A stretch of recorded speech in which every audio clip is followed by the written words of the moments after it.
We begin with the major confrontation over the Iran nuclear deal. Iranian President Rouhani threatening the United States to stay in the deal or else face severe consequences. Well, President Trump not hesitating to fire back, slamming the deal as insane before issuing a few stark warnings, a few of his own. Watch.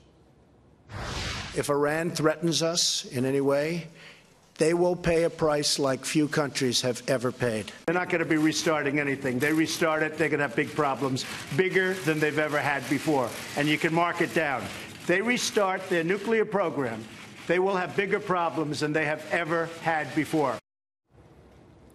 Now, this view coinciding with the French President Macron's first state visit to the White House and helps send the stock market spiraling lower.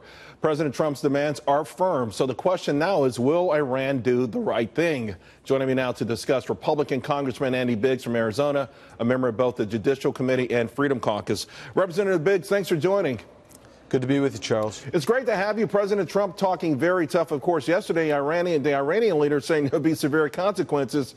On one part of that, of course, that says that he knows or believes this is an amazing deal that the Iranians got, and yet you have Macron at the White House, followed later this week by Angela Merkel, both trying to talk President Trump into us staying in this. Yeah, you know, you have to realize that Iran really believes they got a good deal out of this, and they did get a good deal out of this. Iran's not threatening us directly in our homeland, but what they are doing is they're engaged in some proxy activities in the region, and that's a problem. And President Trump knows that's a problem, and he has said everywhere I go, the real problem, and whether it's Yemen or Syria, it's coming from Iran.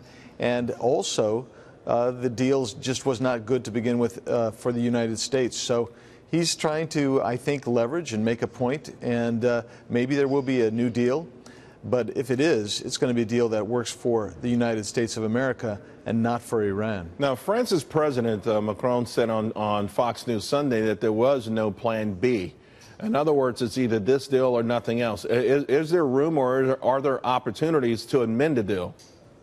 Well, I'm always leery when people say there's no room for a deal. I think that President Trump is actually negotiating with his bellicosity, but the Iranians are responding back with bellicosity. I think there is a room to move. I think there is a place to go, and I'm always baffled by people say, "Well, this is the only deal, and any deal is better than no deal."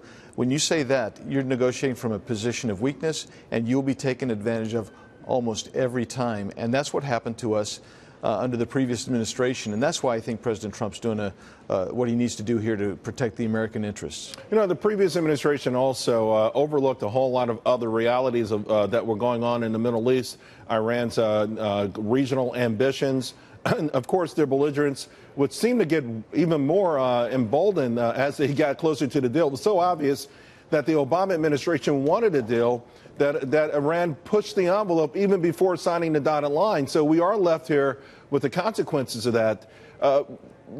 Let's say we walk away from the deal. What does that mean with respect to the stability of the region? Would it get worse or could it get better? Well, and actually, you know, there's a potential that it could get worse, but I think it also potentially could get better, because it would require other regional states to step up and balance against the Iranians, which we haven't had since the Iraqis had their problem with Saddam Hussein and what we did after that. The problem is Iran is taking a vacuum that's in the region, and they're expanding. And that's the problem when you don't balance the power out. And when you create the deal that we did, you actually gave fuel to the fire for the Iranians. And that's why it's time for us to pull back, reassess. And President Trump's already reassessed. Right. And it's time to move forward. And I think he's ready and prepared to move forward. And if so, I think we'll get a better deal for the United States. Representative Biggs, let me ask you quickly about this special election to fill the seat of Trent Franks. Democrats sort of hoping perhaps that somehow they'll pull this off or find a moral victory. What's your assessment on what the outcome's going to be? No, I think the Republican Debbie Lesko is going to win. She'll be a great congresswoman. I have every bit of confidence in her. And I think the Democrats, quite frankly, if they get within 10 points, they'll view it as a moral victory in that district. And I think it's going to be about 10, 11 points for Debbie. And you know what? I don't think there's the blue wave there. If Republicans run on the Trump agenda and the Republican Party platform, if we run toward that, we win every time because the American people want those things, lower Right, taxes, right. less regulation, those types of things. Yeah, I'll be talking about all that economic stuff later on in the show, but to your point, really good news. Congressman Biggs, thanks you very, very much. Really appreciate it.